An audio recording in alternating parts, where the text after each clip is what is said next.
আচ্ছা, আমাদের তো পরিচয় অনেক আগে থেকে। অলমোস্ট 5 বছর হয়ে গেছে। আমি যদি তোমার লাইফে না এসে অন্য কেউ আসতো, তার হাতটা এভাবে ধরতে পারতাম? তুমি যদি আমার লাইফে না আসতা, আমার লাইফে আর কেউ আসতো না। আর বিয়ে? করতাম না। আর যদি আমি না থাকি?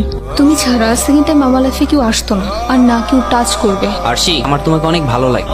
তুমি নির্জনের থেকে বেটার কাউকে ডিজার্ভ করো। আমরা এখানে 1 ঘন্টা ধরে বসে আছি, আর তুমি ফোনই চালাচ্ছ। তোমাকে তো কেউ মানা করেনি, তুমিও চালাও।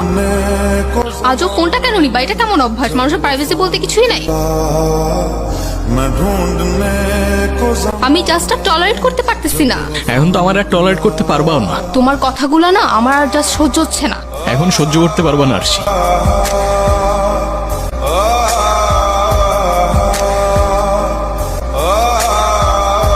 তো কেমন আছো? তোমাকে আজকে অনেক সুন্দর লাগতেছে। থ্যাংক ইউ, এত কষ্ট করে আমার সাথে দেখা করতে আসছো।